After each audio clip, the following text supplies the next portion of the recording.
you get like this perception of like Asians in America because we get like all of the island Asians, right? Okay. But when you see like homegrown like Chinamen, it reminds you of like what it was like for fucking Genghis Khan to just Mongolian, like fucking conquer the world, dog. Like these dudes have necks like no other, dog.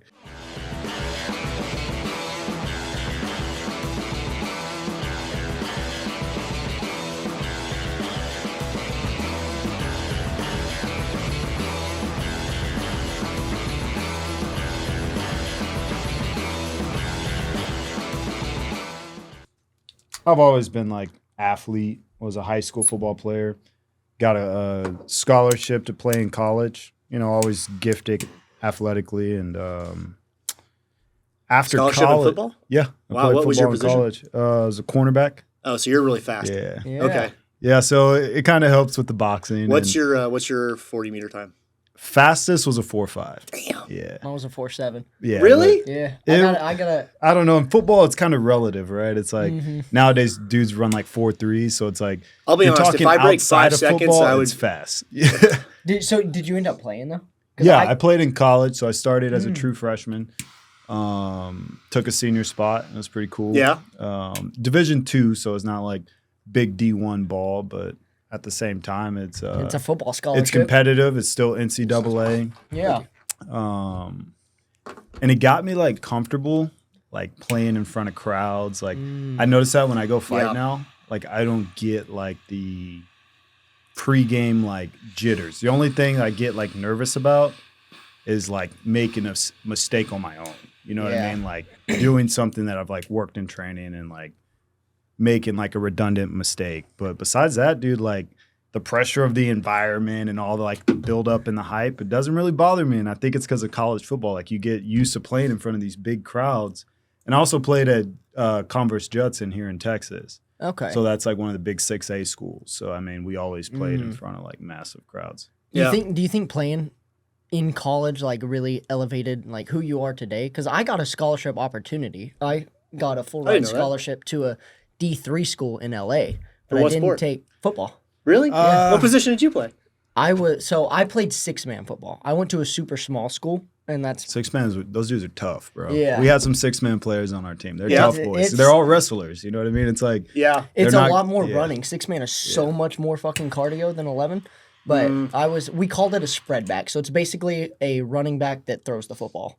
Okay. Is the best way to describe it. But that's cool. Yeah, but I got a scholarship to go there, but I was already at the point in my life that it was like I didn't see myself going to college. Yeah. I thought I was going to drop out to pursue business and stuff, so I didn't take that opportunity. But a piece of me kind of regrets it because it's like, what would that have been like? So I didn't even know you played college football. So growing up, I was kind of like that with basketball. That was like my sport from little kid all the way to high school. And when I got to sophomore year, I kind of sat back and I was like, am I good enough to go to college? Maybe, probably. Am I good enough to go to the NBA? Almost certainly no. And I didn't want to play a sport that at 22 years old, my opportunity to compete and perform and train at the highest level is gone. Yeah. And the best I can do is go to a YMCA and play a pickup game with. But so that's when I found kickboxing. And I was like, oh, well, this sport, you can just show up and spar Oscar De La Hoya if you're good enough. Well, see, that's, the most intelligent thing somebody's ever told me about combat sports was Bobby Southworth, my first coach. Strike Force champ, 2-time baller, right? Shout out, Bobby Southworth. Yep, shout out. And this dude, man, when I first started training with him, I was like 22, and I was like, man, wish I would have started this earlier. Like, I got in late. And he's like, dude, I started when I was 24. And I'm like, what? Like, this dude was a freaking Strike Force champ. That's like the UFC back in the day. Yep. And he told me, he was like, think about it. He's like, in football, how far of a distance do you cover every play? 15, 20 yards. In basketball, how far of a distance do you cover before there's a period break or, a transition? 50 yards or so, right? 15, 20 yards. In fighting, the ring's only fucking 20 feet across. You're covering a 4-foot distance. It's very short. It's very sporadic. So, like, the degree to, like, have a long output is shorter. So, like, it's an older man's sport because now the physical differences don't matter as much, right? And as you get down in weight classes, of course, like speed matters. But that's why you see these heavyweights that are fucking 40 years old smacking dudes, top 3 rank in the UFC. I think like a couple of them are like 39, 40 years old. Yeah. So it's the distance to travel is a lot less, right? So like the physical attributes don't have to carry over as much. It's just like a different type of cardio though. Because where I grew up, like everybody played the same sports, small school, so football, basketball, track, tennis, and it's like you're in shape for football, and then you have to get in an entire new shape for basketball. Yeah, I would say combat cardio is a little more intense than athletic cardio, like for sports, like basketball or football, just because it's more of a maintained endurance where like football, like I said, it's a series of downs and then you're back on the bench recovering, right? Yeah. So it's like a high output recover. Where in a fight, a five minute round is a long time. If you try to go at a football pace, like an hour at a 5 minute round, you're done, right? Yeah. There was a good quote by Saulo Ribeiro in his book, Jiu-Jitsu University or Universidad or whatever, but he's basically said whatever's good for your body is good for jiu-jitsu. And it's kind of the same with MMA. There's no athletic trait that's unutilized in MMA. Yep. From cardio to strength to flexibility to coordination to mental toughness to... Because you adapt your game to your attributes. And that's the way the best coaches train their guys is... Well, or you train all attributes and then you do everything. And you do everything, but I've noticed that the guys that have done best have had coaches that were able to adapt their athletes' game to their attributes, right? Agreed. Like you think about like the most simplistic analogy would be Tyson and Ali, right? Like these guys have very different boxing styles, and you wouldn't teach Tyson to box from outside, right? You wouldn't teach Ali to just be an inside boxer, right? Yeah. Like these attributes kind of went well with them, I guess. That's kind of what is interesting from a coach's perspective is that there's rules and laws of fighting, how to punch, how to kick, how to do this and that. But each student kind of grows like a little bonsai tree in its own way. Yeah. And like some students will naturally just really start figuring out the left hook really early. And so I'll teach that guy, here, set up the left hook and then follow it up. But then this guy will pick up knees. And so I can show it, moves based around that. Some people will have deficiencies in other ways. Like this guy's easy to punch. This guy has bad cardio. So you kind of steer the people how they're naturally figuring out fighting, but within the confines of certain laws. It takes a few years before you can really break the rules of fighting. You have to learn the rules before you can bend the rules and break the rules. It's funny you say that because like I think to this day I'm still at the point where like I am content with like just sticking to the fundamentals. Yeah. Like I traveled to Thailand, trained with some of the best guys and like other promotions, right, in Dubai and even some UFC fighters. And like, dude, it's crazy, man. Like you spar these guys and you're not getting nothing special. Like nothing special. I mean, all the basics of wrestling, all the basics of striking, all the basics of jiu-jitsu, and they just put it together. It's it. Yeah. Like it's nothing spectacular. Like I think his name's Kanan Song. I sparred him when I was in Thailand. He's a big guy, right? He's about your size. He fights middleweight division. I weigh 250 pounds, dude. Never mind. He's a little smaller. And he walks around at like 205, dude. And I mean, he's a Thai dude? 205? No, he's an MMA fighter. He fights in the UFC. You said Jong Sanong? Kanan Song. Is he Thai though? No, he's MMA. Yeah, he's not. What's his nationality? He's Chinese. Okay, that's a big Chinese guy. Yeah, dude. I thought Chinamen were small until I went to freaking Thailand. And yeah. They're big motherfuckers, bro. Like you get like this perception of like Asians in America because we get like all of the island Asians, right? Okay. But when you see like homegrown like Chinamen, it reminds you of like what it was like for fucking Genghis Khan to just Mongolian, like fucking conquer the world, dog. Like these dudes have necks like no other, dog. It's fucking crazy. There's a judo gold medalist that trains in town. I think his name is Ishii. He trains at Danaher's. But in pictures, he looks like a normal kind of – like he looks short. But then you see him standing next to Gordon Ryan. You're like, oh, my God, he's so thick. I think he fought on who's number 1. I think that's the promotion against Mikhail Gaval. Okay. Yeah, I think I might be thinking of the wrong guy, but probably. I'm. Does he train at B team sometimes? I'm admittedly bad about keeping up with jiu-jitsu athletes. Like, well, and honestly, kind of at this point, MMA too, a little bit. Like, I've been studying it so long, and you kind of see like champs rise and fall, and this and that, and people's memory is like one belt back. So I'll talk about guys like Rich Franklin. They're like, who? I would say the same thing, bro. You know? Yeah. Well, Tim Sylvia, who? That guy must suck, you know? And I'm so caught up with like just my own goals in life, working out, work, this podcast. That's not a bad thing. It's not a bad thing, but I love watching UFCs. I love watching guys like John Jones, you know, or Anderson Silva when he was competing. Like, I like watching the champs, Conor McGregor, but I just can't keep up with every weekend fight. Like but man, it's a fast paced sport. You know, it is, man. records change, rankings change. Yeah. Highlight reels happen overnight. And it's so easy to be on top and be at the bottom. Yeah. I mean, that sport is forever changing and unforgiving, bro. And honestly, I think that's what like part of the reason why I fell in love with MMA compared to like kickboxing or boxing, because like, I mean, it's like risking it all. It's like life, dude. Like you put everything on the line, and it's different. Like I've been in rings, and when you get in a ring, like you feel your outside surroundings. Like you see your coaches, you see the crowd, like you can hear everything. Communication's better. When you get in a cage, bro, like you literally feel like until that lock comes off, you know what it's like. Like you're like in your own. It's kind of surreal. World. It's like you're in a private room, but the crowd is deafening, but you can't make out voices, and you can't make out voices. It's hot. There's lights like this all on your face. Sometimes you have to eyes. like remind yourself, like, okay, my coach is there. Let me see if I can get the fight back over there. Because like everything is deafening. It's like quiet. You can hear a pin drop. Yeah, Really? It's hard to describe the difference of competing in front of a massive crowd versus just in the gym.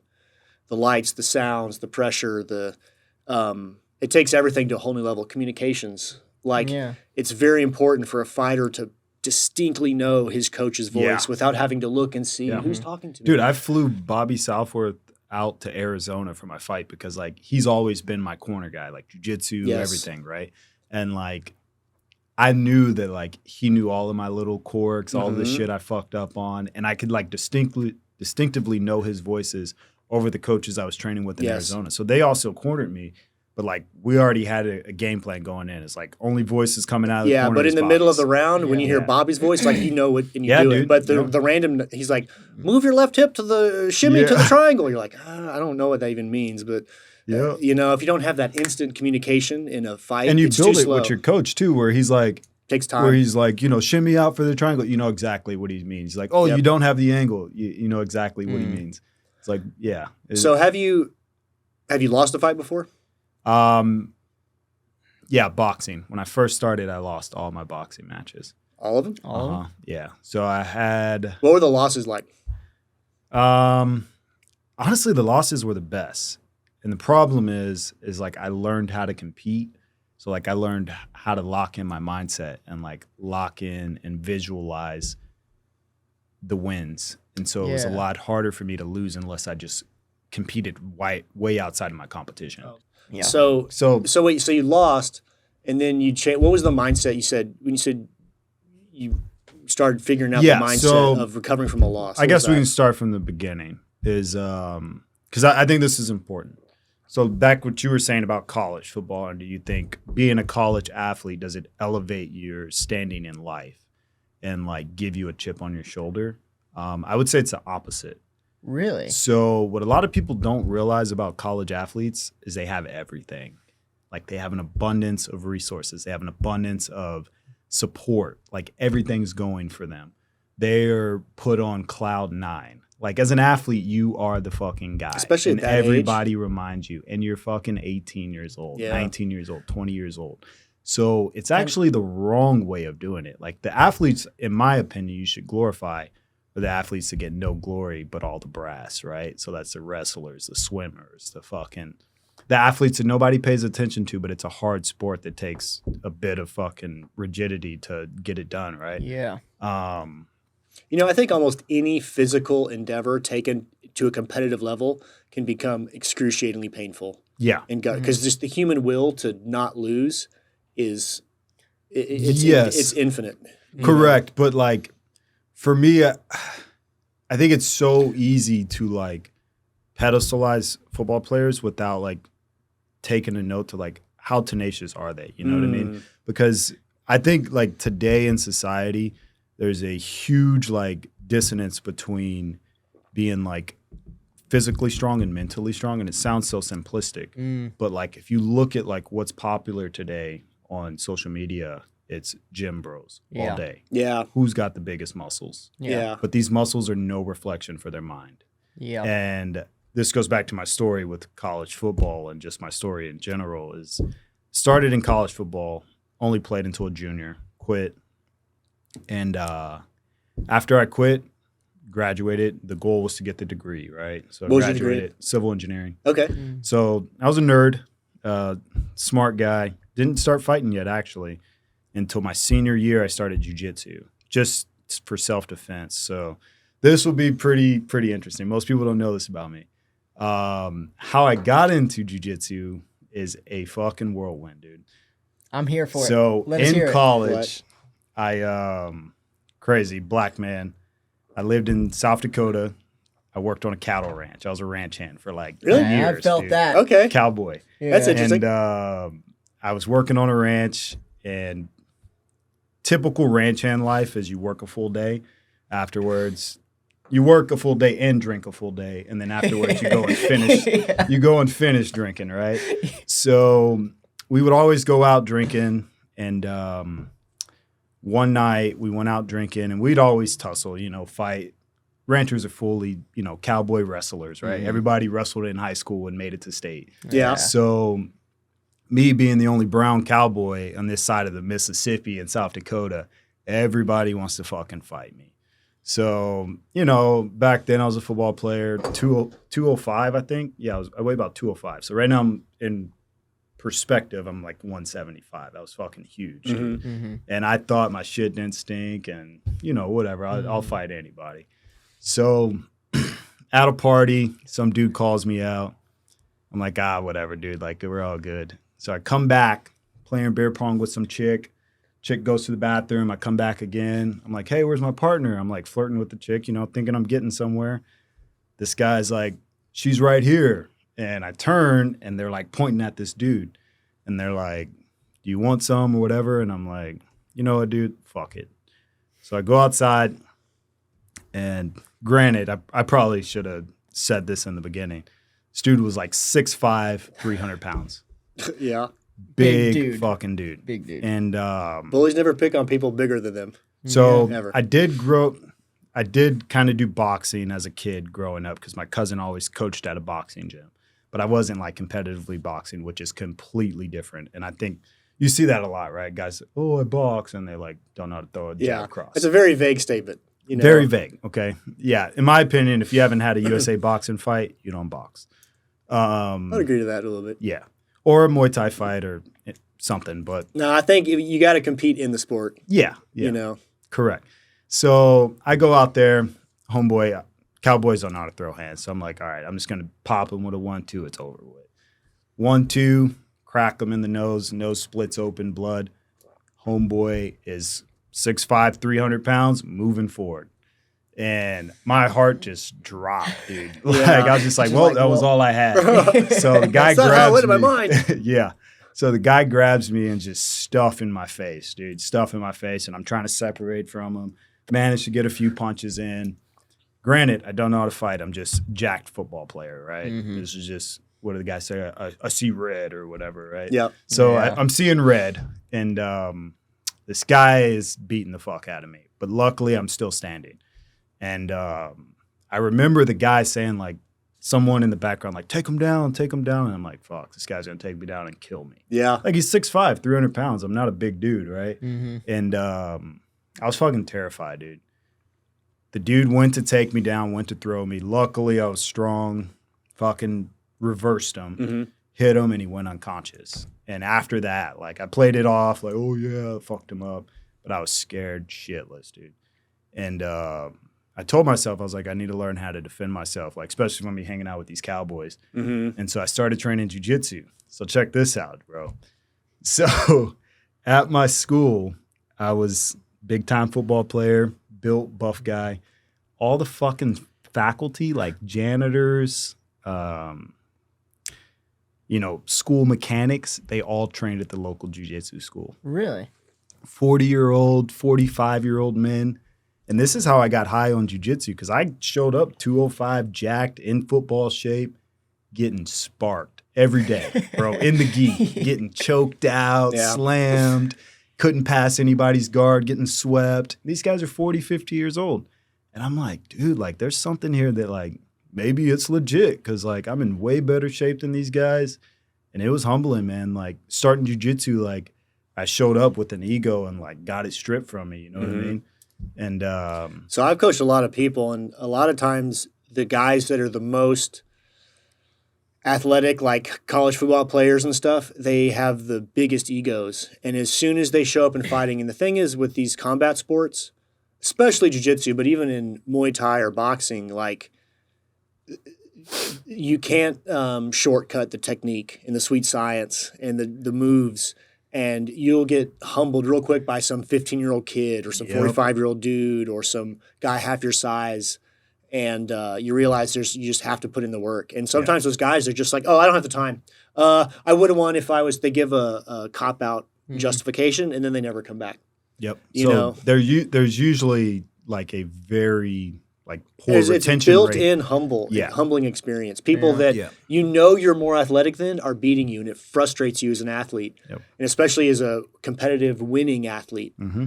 But what I believe though is that if someone is an athlete and has that athlete's mindset of like, I don't care who it is, I'm going to figure out how to win. I'm going to figure this sport out. Like if you put them in any room and let them stay there long enough, they'll climb to the top of that crab bucket. Yeah, I agree. And I had an older gentleman tell me one time rolling with me, he's like, hey man, like maybe you should settle down. He's like, like there's something you don't know here.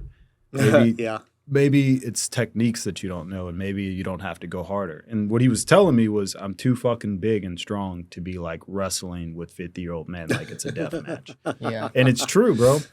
And I tell those 50-year-old men to man up.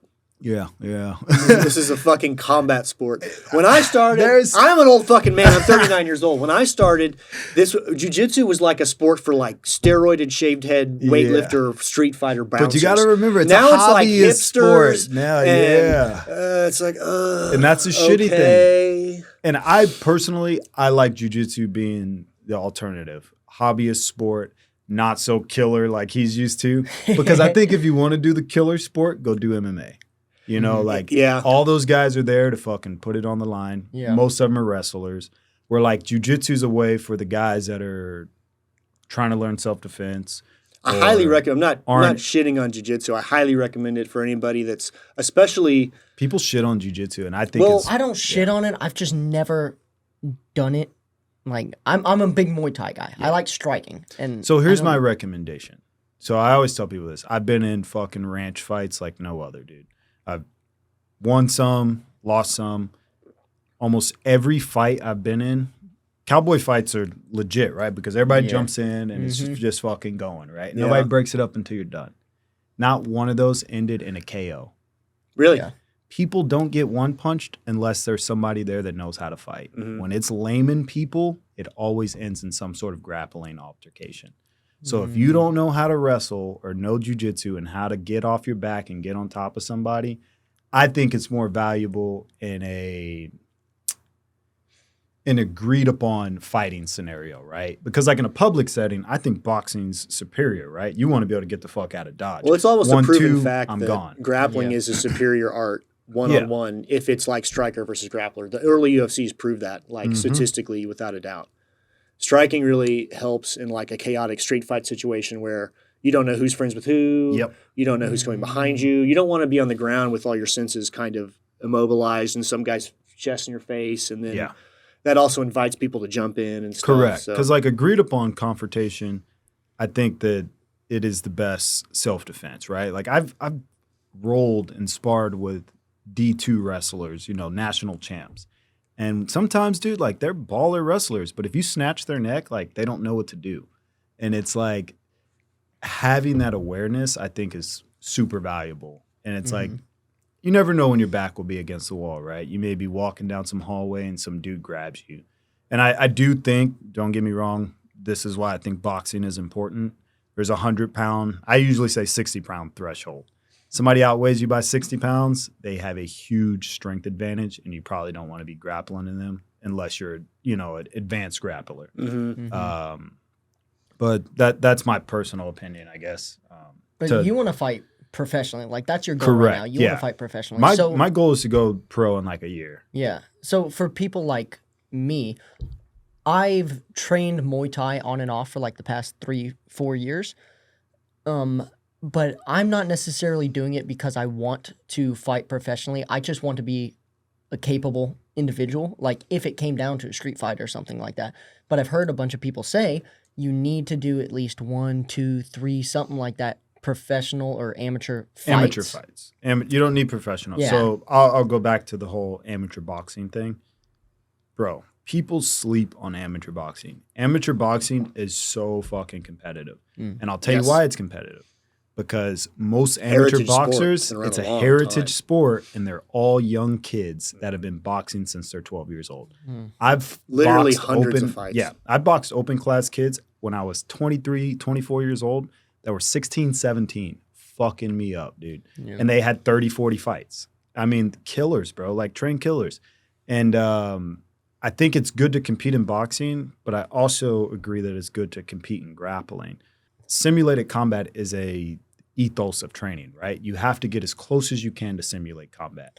How often can you simulate combat with striking sports? Maybe once a week. Exactly. You'll have no brain cells if you try to spar broken hard. Hand, broken shin, concussion. Spar hard every day. In jiu-jitsu and grappling, you can get rounds daily, dude. You know, the Japanese believe that jiu-jitsu was the superior martial art to karate because of that very fact. You can train it in combat simulated intensity daily, whereas the striking arts you can only do maybe once a week, maybe once a month, depending on if you get like a broken bone. Yep. So I've never thought about it like that. It's when you do a street fight or an MMA fight, you quickly realize that grappling is like an essential part of combat. It's like the yin to the yang of striking. You know, it's just a different way to hurt somebody. And so a lot of people, when they start, they naturally gravitate to like grappling or striking. I was a striking dude, but I had to bite the bullet and realize that like grappling is a necessary evil. Yeah, respect, man. Most strikers won't say that. Like, and the truth is like, it's just I think humans have like this natural ego investment, right? Like if I invest in this for, a certain sector of my life, I'm probably not going to have a contrary opinion, which it just says a lot about. Well, as soon as you get some guy on top of you in an alleyway or like curled up in the corner of an octagon and punch in the face, you realize how terrifying that is. And then you're like, never again. Yeah. I will only be on top now forever. Yeah, dude. Yeah. How many fights? So should every guy be a professional?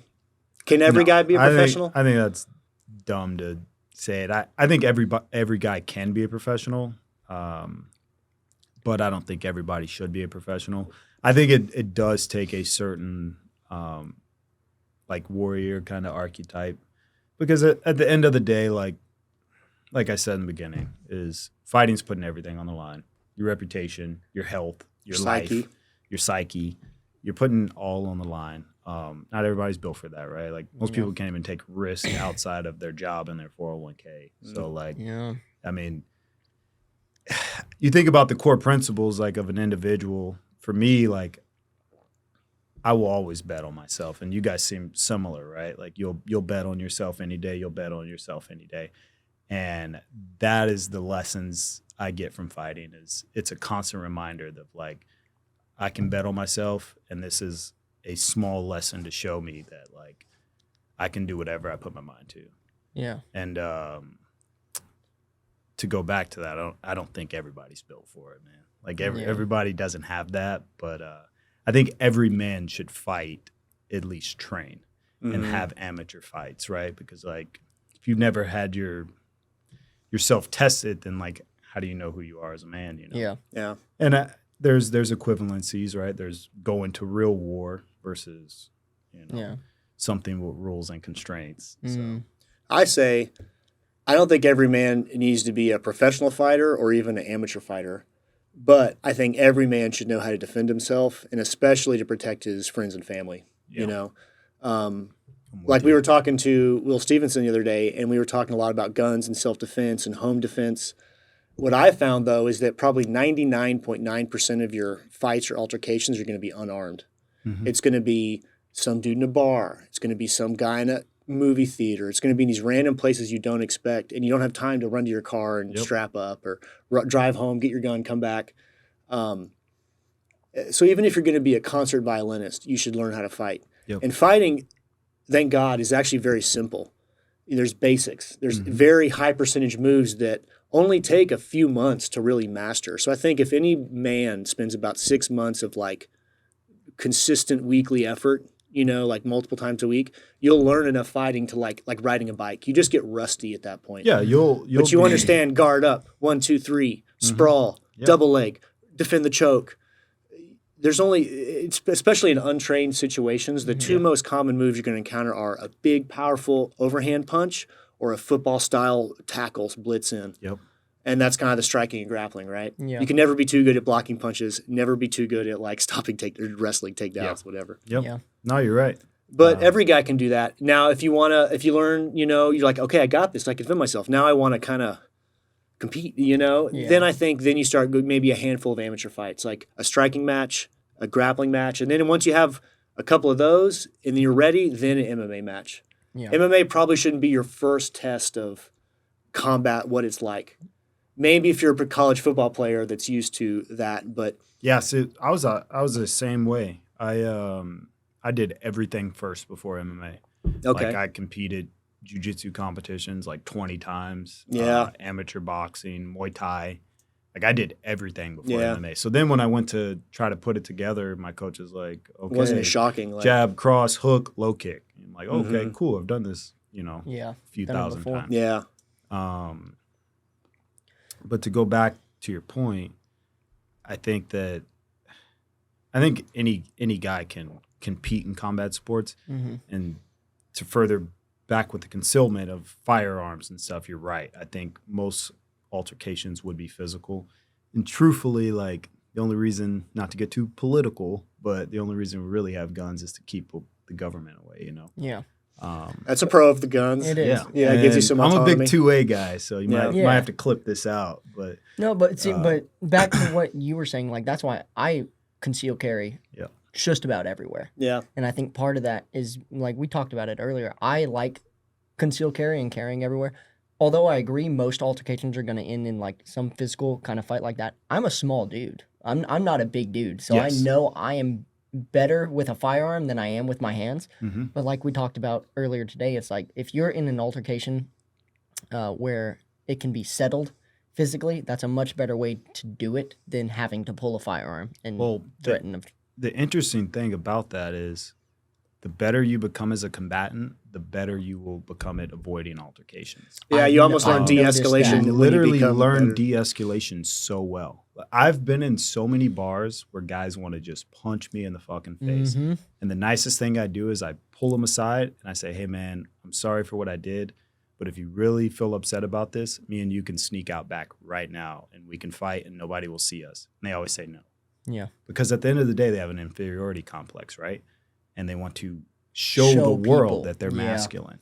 So if I offer him fair combat in the alleyway and he says no, then you know he's not about it, one. And you know he's emotionally stimulated. Challenged him to like Highlander. Yeah. We're fighting for souls right now. I always tell people the nicest people you're ever going to meet in your entire life are people that train martial arts. Bro. They're the nicest people you're ever going to meet because of that. Yep. They know they're capable. They don't have anything to prove to the world. Yep. And so they are strict about resolving the conflict before it goes any further. Yep. Yeah. My buddy John, I met him in Thailand. He fought for the Europe PFL belt recently, 155er. Dude, nicest guy I've ever met. Like before I met him, I never knew he was the champ, right? And he's super cool, having breakfast with me every day. And then one of my buddies is like, you know who that is? And I'm like, nah. He's like, oh, he's fighting for the title. He's a champ. And I'm like, nice. cool guy, super nice. Yeah, bro. Yeah, bro. First time sparring him, sparked me, dude. Mm-hmm. Sparked me.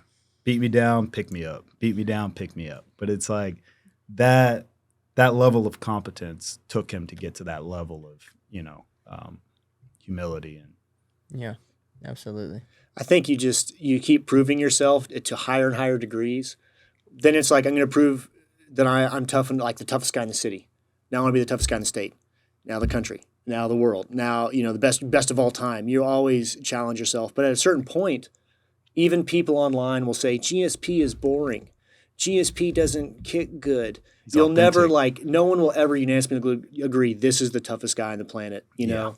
And so after a while, you're like, God, I don't need to prove it to anybody, and people will just tell that you're not, maybe they could take me, maybe they could beat me up, but they don't want to try because I might hurt them back a little bit, and that's usually enough just to keep people from fucking with you, I think. The best way I've heard it is like most guys can look at another man and be like, he's not a one-punch issue. Yeah, man. The benefits of fighting, I think, are great from a body language standpoint and from a practicality standpoint, and also just from like maybe a vanity standpoint. It keeps a good physique. It's kind of cardio and weights at the same time and your self-defense. It's a very efficient bang for your buck way to work out. I always tell people, even if I'm not going to be the UFC champ, I still enjoy being sharp and fit, It's a confidence booster, man, too. Like you walk into a room and you can hold your head high because you know that like you've tested yourself to your limits.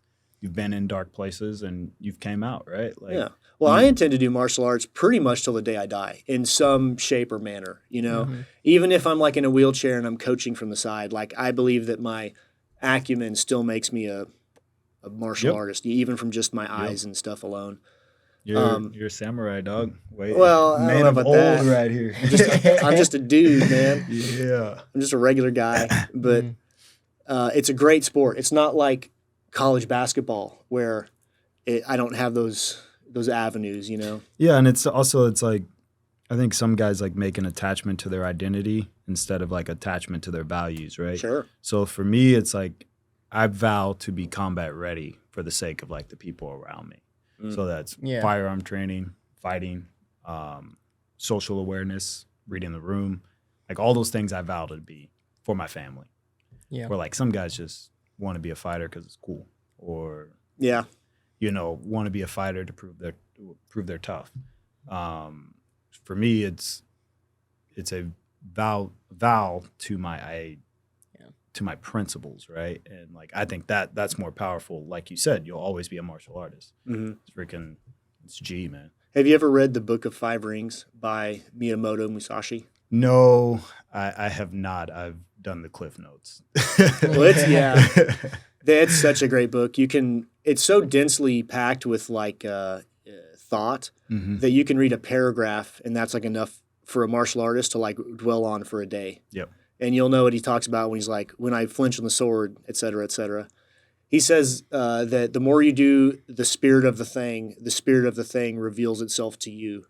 And I think martial arts is one of these cool worlds that you can really go down this rabbit hole your whole life. And you're always going to learn lessons from courage to humility to fitness and training and diet, but camaraderie. It's just it's a good thing to get involved in, I think, for everybody. Yep. I think it's definitely an everybody sport. I do have a little contention with this is why I like jiu-jitsu gyms, because it lets anybody get into martial arts, and the gi is very much an athletic neutralizer. So even though I'm going with a dude that's like a college football player, I can like grip here and like stall him out, and then kind of so it's great for people that are just walking into this idea of combat sports and self-defense and like fighting for real. Yep. And a dangerous grappler is a very dangerous person. Don't make no doubts about it.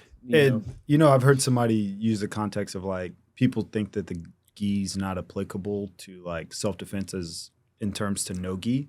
I would say I'm one of those people. I would say contrary, because people don't walk around in spandex shorts and shirts. People walk around in jackets and sweaters and all types of fabric that you can grab. Yeah. I mean, your fighting has to work regardless of what they're wearing. correct. And so if you're wearing a ski outfit and some guy starts doing judo on you and you don't know what he's doing, You're going to done. face first into the You're concrete. done. Yeah. But on the flip side, if all you know is how to grab a uniform and then the guy's on the beach and he's in board shorts, you're like, ugh. Yeah. But I will say any not novice, but like intermediate gi grappler and up has a good conceptualization of how to use the gi and how not to use the gi. So let me talk about this. sorry. So you're going into pro fighting, and this is a big. How old are you? 29. 29. So this is an age where like this is a big career switch for you, Yeah, you got to make a jump. and you're leaping. You know, what are you going to do to support yourself financially during this? So it's pretty interesting, man. Like I just started making these moves. So like I was telling you guys, I went to school for engineering. Yeah. Been working as like a professional for 7 years, and I think I watched a video with Tyson Fury a few years back, and you know, he said something like just stuck with me, like echoed in my fucking head for years, bro. And he's like, the only thing you really have in life are moments in time. And it sounds crazy, but it's just like, it's simplistic but true, man. It's like those moments in time you never get back, and you make of them what you can. I can always be an engineer. I can always be a professional. I can always run businesses, but you know it because you fought. Once you hit about 35, your output's not the same, and your fighting's over with. Yeah. So as of now, Well, I'll tell you that here's the sad part. If you stay disciplined and healthy and motivated, you'll be more athletic in many ways at 35 than 25. yeah. And the problem But is the promoters. At the time in your life, do you want to keep doing it? The promoters usually don't like the fighters after they're about like 33. If you're trying to get like Conor McGregor status, you need to hit young and gotta make a hit splash. And there's a art to getting there and the rising marketing. to the top. Yeah. Yeah. But just like that, you got to have a backup plan for your backup plan. So I'm also getting into the e-com game. Okay. That's a new one. Really? So right now I'm trying to make everything online and fully remote.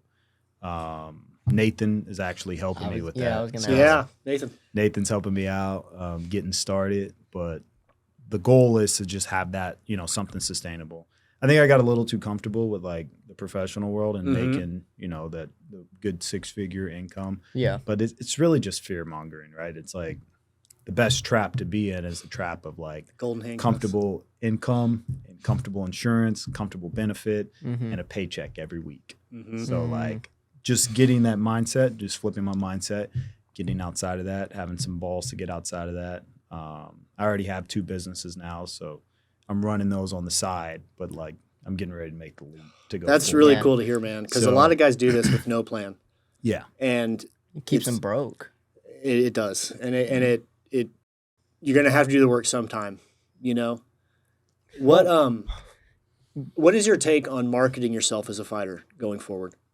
Can I answer the comment you just said before though? Yeah. Yeah, go I ahead. think the one thing fighters forget is like the way you do anything's the way you do everything. So what that really means is you got to have standards for yourself, right? So if you want to be a baller fighter, why should you be a baller fighter and broke? Like you should have standards across all areas of your life. That's a great philosophy Right? to have. Be an abundance of relationships, have love from family, your girlfriend, whatever. Mm. Be an abundance of income, resources, Yeah. Yeah. and be an abundance of health. I agree. And like me personally, I refuse to be a broke fighter. I refuse to be a fighter that has terrible relationships with his family and his girlfriend. Yeah. So I think, That's the perfect mindset to take as you go on this journey. yeah, man. And I'm excited for it. Like, I think that I'll do better than most guys that make the leap. Like you were saying, most guys. Whatever aren't. happens, you'll be okay. Yes, I'll always be okay. Mhm. Yeah. Correct. What was the first thing we said? It's you believe you can do anything, and you kind of stick through that ethos through your actions, right? And Mhm. that's what fighting is, putting it all on the line.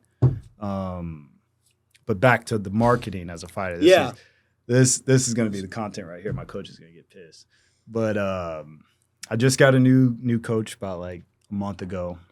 He's Olympic level boxing coach.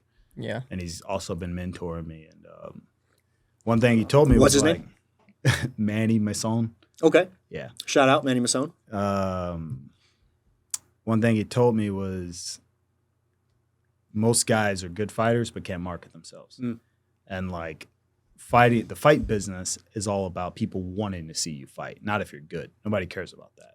So like you think about Conor McGregor was not the best guy in his class, but he fucking put people to sleep and he talked shit. Yeah. So like me personally, I prefer being authentic, but there are some niches I can play. So I'm definitely going to play the pretty boy card. Yeah. Most guys aren't good looking. They can one punch you. Usually it's the guy from the backwoods of fucking Russia or some cowboy from West Texas that, you know, got big hands. So I was too ugly. I could never do that. Exactly. So I'm playing the pretty boy card. I'm going to come dressed, you know, nice and sharp, you know, talk a little trash about what I did outside of the fight world and how these other guys are one-dimensional. But I don't think I'll build myself off of trash talking. It'll be more so off of image. I'll probably play the pretty boy thing. You know who's a great guy to study for trash talk is Chael Sonnen. He's good. Chael Sonnen really is good. I just don't. He's my favorite because his trash talk was intellectual to a degree that there was logic behind it. It wasn't just like, fuck you, I'm going to fuck you up, you're a pussy. He would like drop subtle comments that were true. He would trigger everyone. He would clown people. And it was authentic. He's a good dude to study. Conor McGregor's also great. Yeah. His comebacks in the press conferences are so good. The thing I like about Conor is like that dude mindset is locked in. Yep. And he gets made out to be an idiot. But if you actually listen to him, like his mindset is locked in. Yeah. Have you guys ever read Psycho-Cybernetics? Nope. Yeah. Very good book. So what the book talks about in summary is the connection between psychology and your biology and your self-talk. So let's just go basic study, right? You tell yourself every day that you're struggling because you got the flu 2 weeks ago. Your body will literally show symptoms of weakness because you were psychologically psyching yourself out, like a placebo effect, right? Same thing goes with positive self-talk. Obviously, there's a degree to this. You can't say, I'm a fucking millionaire driving a fucking Lambo. It ain't gonna change nothing outside, right? But what I'm getting at is Conor McGregor only allowed positive thoughts into his head. From the beginning, he was the UFC champ. Yeah. From the beginning, when he was fighting in fucking Europe on these small time promotions. And he carried that mindset all the way through. Yeah. And this goes back to what I was telling you. I started out losing in boxing. And when I read that book, it changed everything. Like I never looked at myself in a negative light. Custom Models book also helped me too. Custom Models? That's Mike Tyson's coach. Okay. So his D'Amato. Custom Model. Yeah. Okay. Not Custom Model. Yeah. Okay. How do you say it? Custom Models. Really? No, that's what I thought. Oh, is that what he said? Yeah. That's what I thought. Yeah, Custom Model. No, Custom Model. He's a legend. Yeah. He's a legend. So read his book. It's way shorter than Psycho-Cybernetics. You can literally read it in a day. I'm a big advocate of studying great coaches. Yes. Because there's a lot of great fighters that are actually not that intelligent. Bang. But there are not any famous, great, historic coaches that were dumb. You have to be a master of the craft, like these Freddie Roaches, Custom Model, so Mike John Tyson, Danaher. They're everywhere. Yes. So sorry, go ahead. Mike Tyson was literally a kid that stumbled in their gym. And Custom Model dissected him and turned him into the monster he is today. And if you read his book, he talks about similar principles to like what Bruce Lee says, energy can never be created or destroyed, right? You only can perceive your reality. And he would only allow Mike Tyson to speak positive thoughts, right? So like when Mike Tyson would have an interview and they would say negative things to him, he would forward the question to Custom Auto. And Custom Auto would be like, we don't speak that. Like he's only a champ. Yeah. And I curate this in my circle. Like my best friend Jordan, he we don't speak negative thoughts to each other. Like when it's time to compete, when it's time to go to war, like we reiterate the little wins that we have. And I think this is why it's important to compete, right? Mm-hmm. Like if you can have these little wins, you can write them down and remind yourself who you are. And that's what I did once I started realizing how to control my mindset fighting. Is I literally have a note in my phone, and it's all the little wins throughout my entire life. And I'll read that bad boy. And I'm like, yep, next step. Yeah. Champ of this Arizona State Champ MMA amateur division. Arizona Muay Thai amateur division, right? Mm-hmm. And now the next one, local promotion in Texas pro champ division, right? And you're just adding to that list. And everything negative is just discarded from your memory. It's gone. It's gone. And I think a lot of people give attachment to the negative things that happen in their life instead of taking the lessons and moving on. Mm-hmm. And when I started doing that, dude, I started competing with like an energy that's just like no other, right? Because like now I only perceive myself winning, and now I can actually visualize the win without having second thoughts. And I recommend this to any fighter to read at least Custom Auto's book. Yeah. And then Psycho-Cybernetics is a long read.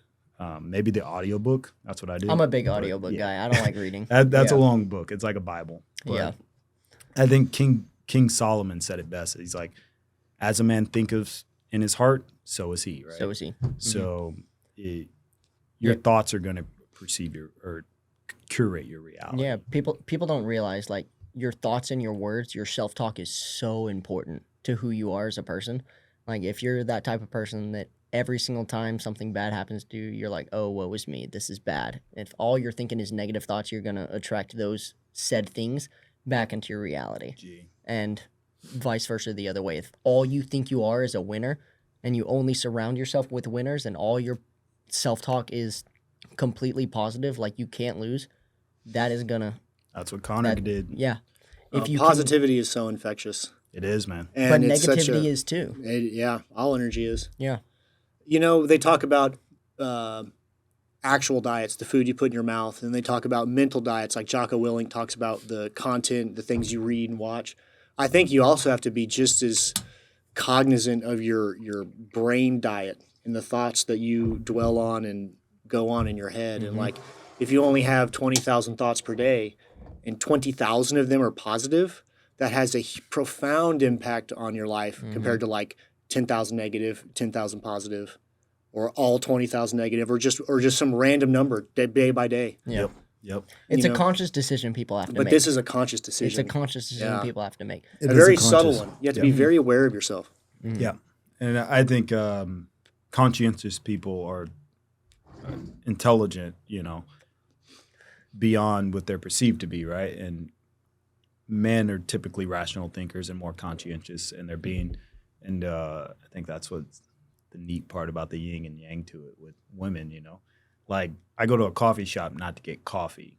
I go to a coffee shop to speak to women, to speak to young women because they have the best energy. Yeah. Like, a young woman lives in, like, she's living in the now.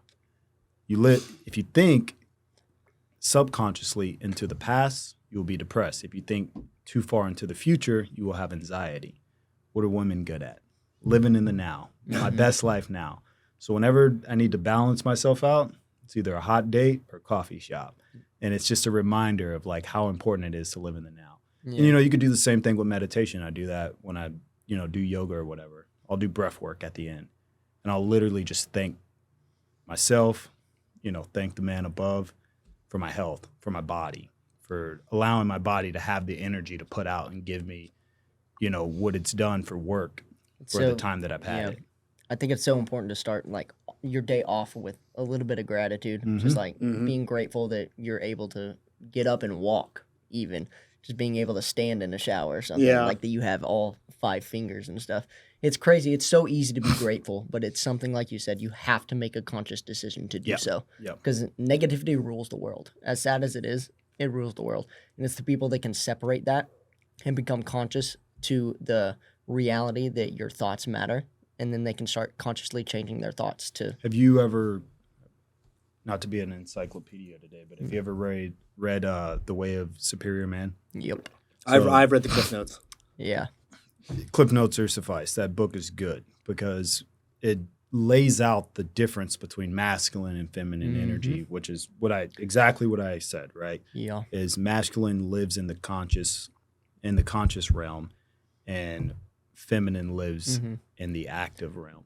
And I think it's important for men to realize that to be genuinely masculine is to just uphold your principles and your responsibilities and be a protector, right? Where to be genuinely masculine and acknowledging the feminine is what makes you superior. That's the way of the superior man, right? Yeah. Because now you can be where you're needed and you're not just one-dimensional and rigid, which most alpha guys are. That's why I'm kind of like repulsed by it. You know? And what's fascinating about this podcast that's not coincidental is that everybody that we have on the podcast asks if we've read certain books, have had access to certain knowledge. And the commonality between us all is we're all successful people and we've all had access to the same knowledge. At some point, it's got to click in somebody's mind. That's a good point. This is the way to go. You have to understand where the knowledge is and what knowledge you need to consume to be a hyper successful person in this world today. Yep. Yeah, the habits to adopt. Isn't that the what thought King David patterns to said? think. Yeah. King David asked for wisdom. He didn't ask for anything else. Yeah. Yeah. Well, that's what's so cool is we bring in people that have so much more experience than I do in different ways, you know, and we get to learn from that. What is this? So that is the Sweet Jane. Remember the one I gave you the other day? Okay. You want the Sweet Jane? Yeah, I'll try it. We'll spark these up, and we're getting close to time, so we'll spark these up, and we can kind of start on closing thoughts while we end. Let me like this first before we start talking again. Yeah. You cut it? Cut it? I think, one cut on this is probably. No, it sounds so these ones, I just bite it off. simplistic, dog, but podcasting with stogies is revolutionary. I've kind of noticed, like, whenever we have cigars on the podcast, the conversation, like you said, it's just something to do. Like, it makes and the smoky look in the cameras looks fucking dope. Yeah. It looks fucking dope. Yeah, this feels like a conversation in a closed door, you know. Well, so tell us, first of all, where can they find you? How can they follow you? How can they keep up with your journey? I can keep up with my journey via Instagram, DTHOM_LL. At name might change in the future, but for now, DTHOM_LL. Okay. Yeah. And so, one last piece of advice, one closing thought. I want this to be to the guy that's just finished college, but he doesn't know if he wants to keep doing his corporate career. Oh, dude, it's about to be a 20-minute talk right here. Hey, we're good. I'm about to get so Alex Jonesy. I'm ready. But quick thought. Yeah, quick thought. This is college is a scam. What I'm really saying is think outside the box. If you want to act in any institution, it's fine. But remember, there's a hierarchy to an institution, and there's people that think very subjectively and closed-mindedly. And people in the system will do whatever to protect the system. And you can only get so far. And I think that, you know, you can change the world working in a profession. Mm-hmm. You can do monumental things working in a profession. But those constructs were built to service society. So if you see yourself as somebody meant to do something bigger, don't be afraid of the ideas of running a business or being a fighter or chasing something, but do it strategically, right? Best analogy is analyze a chessboard, see where you're at, see what your best move is to do what you think may have the biggest impact on the world, and go from there. Yeah. What impact do you want to have on the world? That's a bomb. That's a bomb. That's a bomb. So I guess to answer that question, I need to preface it to what I think the purpose of life is. I think the purpose of life is to give people freedom of choice and freedom of their will, right? To do what they want, to not live under suppression or oppression. Freedom of expression. Freedom of expression, yes. So to say that, I think it would be to educate people on those matters and how they could conduct themselves with their families, right? Because everybody wants to envision changing the world as an Elon Musk or whatever, all these big names, right? At the end of the day, it starts with you and your position you're at now. Be the best dad you can be. Be the best uncle, brother, whatever. So for me, it'd be the hero in your life, right? Yeah. I think most people don't aim for what's tangible. So do what's tangible first and be the hero in your life. Be what your mother needs you to be. Be what your father needs you to be. You can be that hero by servicing people and being of service. Yeah. That's awesome. I love that. Well, Derrick, that was an awesome talk. Thanks, brother. Appreciate you so much for coming on. Of course, G.